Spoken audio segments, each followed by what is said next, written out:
很久很久以前，在一座雪白城堡里，一位皇后坐在窗边缝衣服，忽然手被针刺破，一滴鲜血滴在窗台的雪上。她看着那红白相间的颜色，轻声许愿：我想要一个皮肤像雪一样白，嘴唇像苹果一样红，头发像乌木一样黑的女儿。不久后，皇后真的生下了一个如她愿望般美丽的女儿，并给她取名叫白雪公主。但好景不长，白雪公主的母亲不久后便过世了。国王再婚，迎娶了一位美丽却心肠狠毒的女人。新皇后最爱照镜子，她每天都会问那面魔镜：魔镜啊魔镜，谁是这个世界上最美丽的人？我亲爱的女王，你很美，但白雪公主比你更美。皇后气得脸色大变，双手紧握拳头，咬牙切齿地说：可恶的小丫头，我要让她从这世界上消失。她叫来宫里最忠诚的猎人，命令他把白雪公主带到森林深处，带她到森林里除掉她，这世界上没有人可以比我美丽。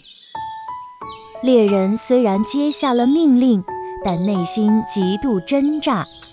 他走向白雪公主，勉强挤出一丝微笑说：公主殿下，今天天气很好，要不要跟我出去走走？白雪公主开心地点了点头，完全没发觉异状。她跟着猎人走进森林，没有发现危险已经降临。这个时候，猎人心里一阵挣扎，可怎么也下不了手。他下定决心，激动地说：快跑吧，孩子，皇后要害你，永远不要回宫殿了。白雪公主在森林中惊慌逃跑，直到发现一间小小的木屋。她好奇地推开门走进去，发现屋里干净整齐，还有7张小小的床。她走进屋子，看见迷你桌椅、迷你碗筷和7张排排站的小床，忍不住说：哇，这一定是小矮人们住的地方吧？她实在太累了，便躺在其中一张小床上，不一会儿就进入梦乡。过了一会儿，7个小矮人回家，看到白雪公主睡在床上，都吓了一跳。啊，有人睡在我的床上！白雪公主醒来后，坐起身，看到可爱的矮人们，立刻说：对不起，我不是故意闯进来的，我只是太累了。没关系，你就住下来吧，我们喜欢你。什么？白雪公主竟然还活着？哼，没关系，让我亲自出马。她变成一位老婆婆，穿越森林，来到森林小屋。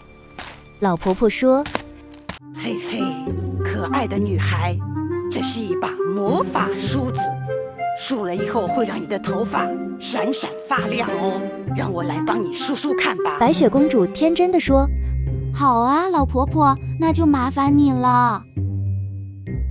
不会不会，一点都不麻烦。